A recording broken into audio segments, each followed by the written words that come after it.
He's thinking about the circle, about drawing cards right now, but the problem with the circle is that it gets the finisher out of the range of consecration. So if he goes first he consecrates first, then he circles, because all he does is put the 2/6 to 2/6, and he gets 2 card draws. This is exactly the right sequencing. But the problem is he's running out of... Oh! Yeah, exactly. Out of time, and he didn't get to pick... Does it just guess? Most likely.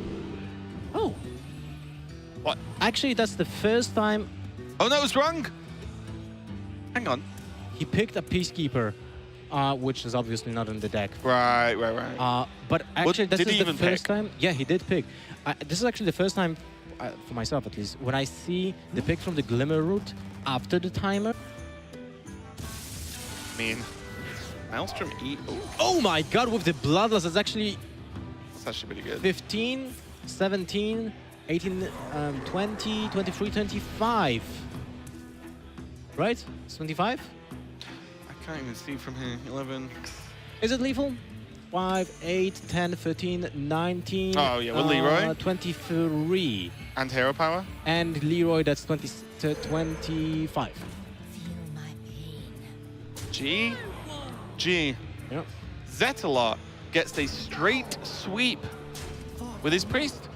Pretty sweet, if you ask me. And finishing up with a Leroy Jenkins at the end. He does see it, right? Well, he has to, like, what? I thought he already picked it up a little bit. What? What? Huh? You could just Hero Power face? What is he? Okay. What? Well, Zeta just missed lethal. BM! What? Zeta just stopped and gone, huh. Did he realize? I mean, I think he's realized. He's blinking like really fast. Yeah, I think he realized. He's like, yeah, there you go. He's going to remote as well. He doesn't, there's the shake of the head. I was like, yeah, I mean, yeah. Zetalot, the Priest Master, not used to using Leroy and a Flame Tongue Totem in his Priest deck. And you said, well, Flame Tongue is not that great in Priest. I said, but it can get some work done. Yeah. I mean, it doesn't change anything in this matchup right now because the Boston was already exhausted. But imagine if Boston was rocking Deathwing and you're like, no! Oh, yeah. It's kind of awkward. Hey, look at that. Antonidas. 3-1 for Zetalot with a Priest. Yeah. Really? How do you kill a 5/6 after you nourish? Nah, just don't worry about it. That 5's... all right. Wow. I mean, that's better than the alternative. Okay. That Silver Moon Portal looked nuts for a second there. Pyros. Oh, no. Okay. Just nails a Cthulhu. Just legendaries. Oh! Okay. No. Rampage. Oh, God. Oh, spectator, move the mouse. There, good job. That was really quick.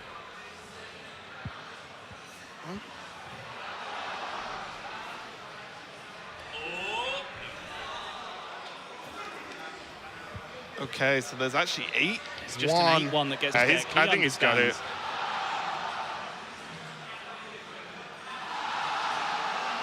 Almost out of cards. There's the Acolyte of Pain. So Ice Block gives him that 1 turn remaining he needs. This works out perfectly. He doesn't take the hit of Fatigue. So if that last card is the Pyroblast that we're theorizing, this game is over. Wow. What a game. Amazing. What a game, actually. Den's just laughing. I'm guessing because he's laughing, he's feeling good about this. He knows. He knows. This is a Pyroblast or a Fireball that we've forgotten, but I'm pretty sure both it feels weird to not run Pyro. Yeah, there we go. I would have been genuinely shocked because it's one of those like, ooh, hipster, he doesn't run Pyro. I'm like, no, ooh, feels bad. I think that's wrong. But Orange takes a loss. Yeah, it's getting pretty rough for him. Obviously, he does have the armor up ability, which is going to bail him out to some degree. Oh, look at that. Oh, my God. That hurts. And he has... You know, 8-8 is great against Druids, but the drawback, sometimes it's really big. Powder was ready to concede there. You see that flicked on the screen as well. Yeah, Zyrus is not really feeling good in this situation. There's the swipe. 7 damage to the face for 4 mana. seems like a better fireball to me. Told you it was a good tech card, that Hydra. Nothing went wrong. Ah. But that's why it was in. 4 drop, so the 7-8 stats are not important at all. The devolve comes in, and That looks like a good one for Echo. that looks actually amazing for Eco. Oh my goodness, that evolve. And of course, the Geddon can't be removed. And now the Geddon looks like a genius move. Yeah. Bit of that armor, and he needs to get Alexstrasza down. That's his starting point. That's a good setup. Turn 8 with the Doomsayer Frost Nova that allows him to go into Alexstrasza. It's the ideal scenario.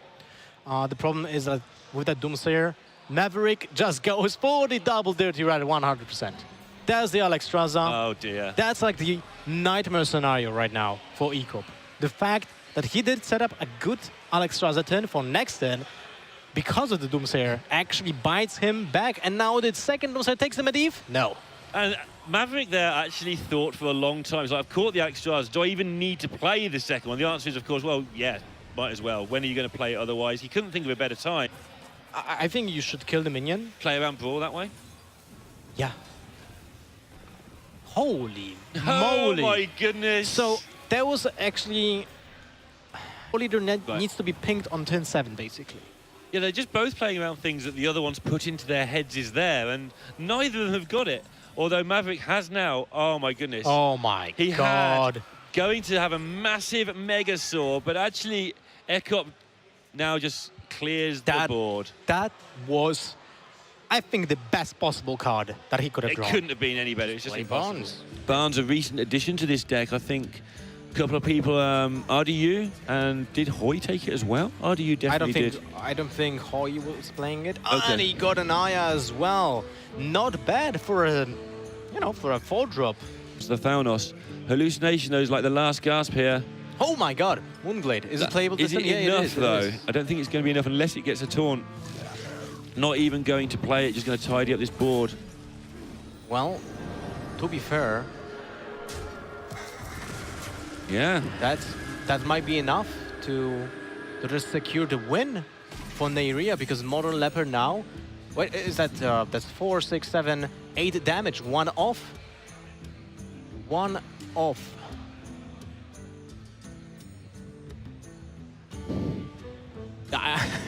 Yeah, the red color is kind of like bad for The your eyes, red right? 8 to the red 9 with my eyesight look very, very similar sometimes. This is why it's so important to have that derivative flow with the charge option right now. And this is why Moonglade wasn't played last turn in some ways. Modern Leopard now, if you could see the hand, would not have made this play. He may have had to make this play, but he's going to be mightily disappointed because of this card that he's just not expecting to see. I mean, the hallucination was played, but the card was not getting played from it, so we'll make a difference now. And look at the Modern Leopard face. And, Yeah. man. Sucks. Oh! Oh, and that is almost certainly game unless it goes swipe into swipe or something, because that's just a wall that Modern Leopard's not getting through in time. You can see how much damage Neyrea is able to put out now as well. Modern Leopard's got like 2 turns. Wait a second. He's able to attack with the hero power this turn. 5, 8, 11, 15. Probably 23. Probably not worth it. But counting the other way here, you've got the swipe, the eviscerate, and the Thanos. I think that's enough. Should be. You can It's play. close. I mean, this, even if you wouldn't have lethal this turn, Yeah. this swipe just destroys every single living mana. So Look it's at kind of Leopard's rough. face. It's like, what are these cards? What's hitting me here? That's not a fan of nice. And Neyrea takes a 1-0 lead with Rogue. It has the highest win percentage of any secret by miles. It's like 5% better. Game swinging. And it's partly because, as well, it's game swinging, partly because people don't always play it. So you play around Counterspell, find it's not that, and it's exactly what you just said. You think Counterspell's gone. You try to backstab changes between 5, 4, 3, and 2. I'm not sure. That's what I think happened. It may have been changed. But here goes the bad news from Modern Leopard, that this isn't a useless card in hand that he's held all game. the eyebrow raise. But it's not over. Like, Modern Leopard is able to put 10 For damage. instance, he might be tempted to use it now to get some early board. That would be so bad if it went on. He won't do it till the Primal Fin's gone, but as soon as that's gone, if he doesn't work out what he's against, it could be used too early. Yeah, potentially. And you can't see Kato's flag, but I believe he is actually from Belarus, who was a team that actually didn't get too much done in global games. Yeah, they didn't get that far, but hey, famous Belarusians, Twist in particular was the main one. And No Name's pretty Look good at too, for Smash that evolve. That was pretty sweet. Millhouse, La Mana Storm, and a Frothing Berserker with the Flame Tongue as well. Suddenly, this is a high-pressure scenario for Josie. Has to be able to... Decision's been made. He's going to go the Flame Tongue, kill it off route. Doesn't feel like he needs to do the other option. As we suspected, he's just... Ragnaros is dead. And there's the Evolve as well. Full board again. Again, filled it back up really quickly. He managed the Bloodlust on the one turn. He didn't have a full board. Well, seems like he's committed. Okay, he's going to go for it. That's going to go... Wow, that's the first time I actually see that. You're happy now, right? Yeah, life is complete. Evolve after the attack, of course. And see... Oh my god, what just happened? Hang on, we've just gone backwards 2 turns. So next turn he plays Osrook, right? I remember this happening. Instant replay. Next turn Osrook, we're gonna be, well, he's committed to it, right? So he needs to play the 5-10 on turn 9. Yeah. Double Acolyte is pretty solid. It's like a suitably irritating board right now. And yeah, Fluffy Snap responds with the Devolve. I mean, yeah, just take the hero power, right? That is not the direction we are used to seeing Doomsayers appear from. It's usually the 1-drop totems turning into Doomsayers, not the 3 drops devolving into Doomsayers. A bunch of time. Now he didn't set up the lethal for next turn with the Pyroblast. Fortunately, he did pick up that Frost Nova. I did say to you at the time, we have to look out for if any of those minions ever do... Beautiful play Nice. by Ben. Beautiful play by Ben, using the equality to set up 1 HP on every single minion as maximum. Beautifully played. More damage. It's only one more, but it's going to be really relevant. No, don't use the Divine Shield, broski. Don't use the Divine Shield. No! What this does is actually he destroyed his own Trucifer champion. Yep, he did. And just allowed his opponent to do whatever he wants. Yeah, he's given Ben the turn that he's been looking for so long. Ben's been very patient with all of this. He's able to clear the board and destroy the Ashbringer in one turn because of how Finger's been operating, and you know, drawing cards with Finger was necessary to try and get back into the game. Now the Harrison's not even going to put Ben behind in fatigue, and Notham has just been eliminated from threats. He has no way back into this. He has 1 card left, and that 1 card is Curator. Can actually get back some of the health points that he lost because of that small chip pressure. Ooh. Anti-climax Dirty Rat is always... I swear to God, Dirty Rat is the 7th minion so often. You just get this huge anti-climax. Thank you. Oh, triggers me so much. Well, unlucky. Yep.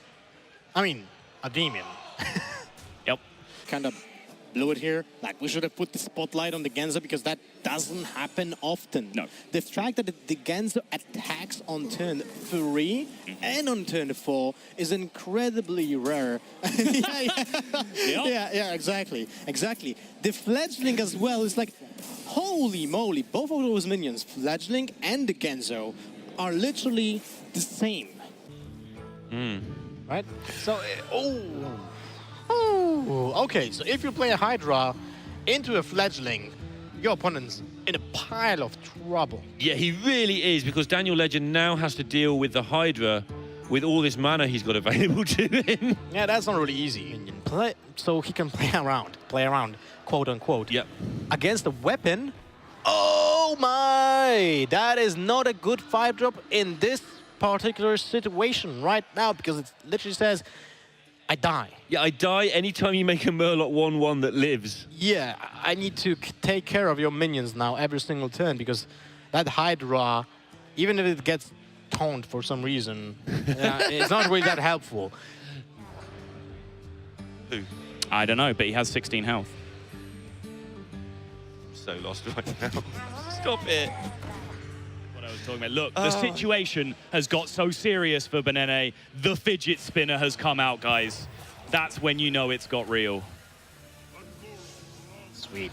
I really hate fidget spinners, just for the record. I don't get the hate gadgets. It's I mean, like, I play with an actual genuine skill toy as opposed to a piece of plastic that goes around in a circle. So. wow, what a fantastic, fantastic sentence. It's like arguing, Hearthstone can't be an esport.